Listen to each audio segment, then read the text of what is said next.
चलित वर्ष कंटाबांजी विधानसभा आसन लड़े बीजेडी सुप्रीमो नवीन पट्टनायक गतकाली प्रार्थी घोषणा पर मुख्यमंत्री प्रार्थित्व को स्वागत कर कंटाबांजी बीजेडी पक्षर एक विशाल पदयात्रा सह बाइक रैली करा जायछि। स्थानीय आलिशान होटेल बीजेडी जिला साधारण संपादक फिरोज खान नेतृत्व में शोभायात्रा बाहरी सहर मुख्य रास्ता दे नवीन पट्टनायक स्वागतम नारा दे प्लाकार्ड धरी शोभायात्रा करते दलीय समर्थक शताधिक महिला पुरुषों आगधाड़ी बीजेडी नेता सामिल होते। नवीन पट्टनायक प्रार्थी हेबा कंटाबांजी गौरवर विषय। निर्वाचन में नवीन पट्टनायक विपुल परिमाण भोट पाई विजय हेबे बोली जिला साधारण संपादक फिरोज कहते।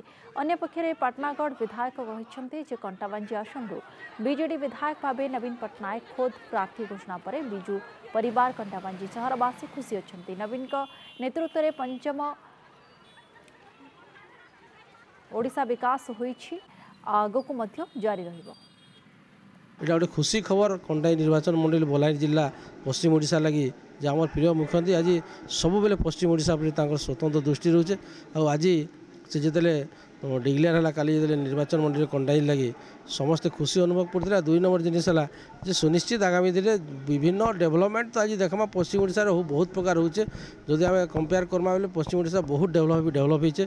বলাঙ্গীর জেলা মধ্যে আজ ডেভেলপমেন্ট শো ছুটিছে। काली जनसाधारण खुशीर माहौल अच्छी। आज से माने सर्वसाधारण लोक मैंने से माने मिसिक आज ये रैलीटा ये शोभा यात्राटा आमर खुशी खुशी जेहेतु आम डायरेक्ट सीधा सलख श्री नवीन पट्टनायक संगे जोड़ी होकर आम अच्छू। आमर प्रतिनिधि कटामांझी प्रतिनिधि निजे नवीन पट्टनायक करबे आउ इतार बाहर आमर कटामांझी सहित बलांगीर जिलार लोक मैंने खुशी अच्छा जेहेतु कटामांझी से नेतृत्व कर।